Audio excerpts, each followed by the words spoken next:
Because when we work, what we have, it comes back to us. Because of Gambia Foundation and other places. And when we are sick or people are in need, it's the time when these things are taken to the people. And when we work, we are doing for our own. Not for President Jammeh, but for our own good. Volunteers, most of whom are refugees residing in Dobong for years now, believe working on the president's farm will help complement his efforts of making the country a food self-sufficient nation. With the farming season in full swing, officials are convinced of a good return after what was an impressive start for proceedings on the vast farm.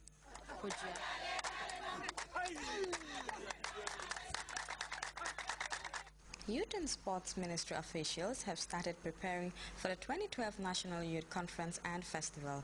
The committee responsible for organizing the biennial event slated for December was recently launched by Musambai, Deputy Permanent Secretary at the Ministry of Youth and Sports. Mamadou Jallow reports the Central River Region town of Janjanbureh will play host to what is billed as the biggest convergence of youth of the country.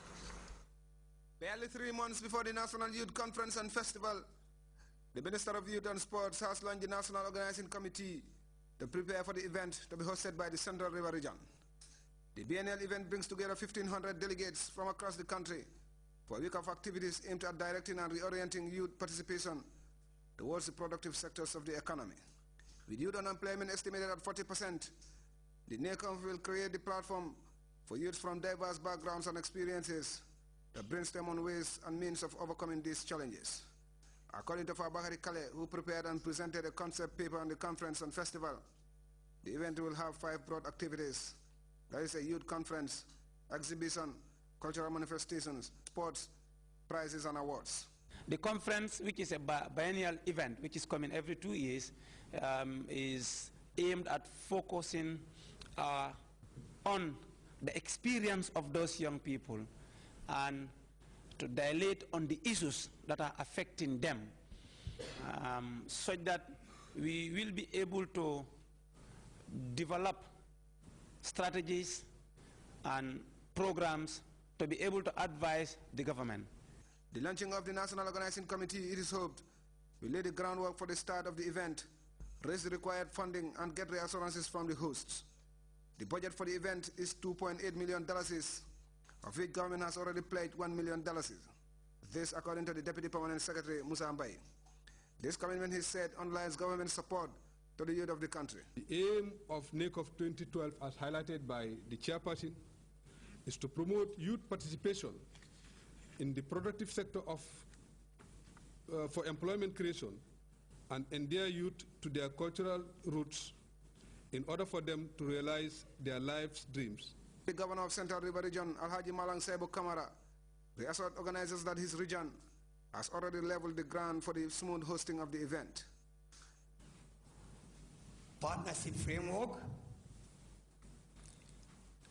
and plans for fundraising at local level. The local organizing committee already engaged on the sensitization of key stakeholders, and communities in order to effectively coordinate and brace up to their responsibilities and challenges. This work will solely reassure officials and organizers of NACOMF as organizational and logistics problems have dogged the event in the past years. The challenge now is to raise the $2.8 million, starting with organizers and stakeholders who have pledged monies of various amounts. Already GAMCEL and Social Security and Housing Finance Corporation have each contributed undisclosed amounts of money towards the successful hosting of the 10th edition of the NACOMF. Mamadou Jallow, Grts. Saturday's heavy downpour has damaged structures and flooded many houses. More than 100 families have been affected by the heavy showers. Ajami Sisi reports officials of the National Disaster Management Agency have been touring the affected areas to survey the damage. It was the first day of September, and as Gambians ushered in a new month, so the rain took a turn and it rained non-stop. A gloomy Saturday it turned out, especially difficult for the families whose houses got inundated. About 100 of them were left temporarily houseless, with the water level so high reminding inhabitants of the 2010 flash floods. A tour of some parts of the Kanifing municipality with officials of the National Disaster Management Agency gauging the severity of the floods brought to light some problems which the inhabitants of these flood-prone areas dealt with in the past and are forced to deal with now. We visited a family with a similar story who refused evacuation, even with obvious signs of danger written all over their compound. We have also seen families that are so vulnerable that they definitely need to be evacuated for a safer place, And the worst part of it is we have also seen almost 75% of the compounds visited, all the toilets are overflown, more so getting into their bedrooms, which means that those people are highly at risk. And since we are in the rain, I think we urge the landlords, because most of these people are tenants, the landlords to definitely help these tenants to bail them out. Because the way we've seen the toilets being overflown today is unbearable. And anybody conscious wouldn't be comfortable to stay in such a surrounding.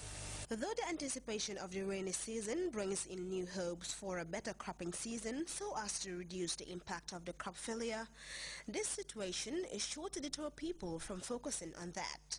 If you see the areas that we visited today, this is the stream coming from Abuko down to the Ozone. But you see, people are sitting on the banks of this stream.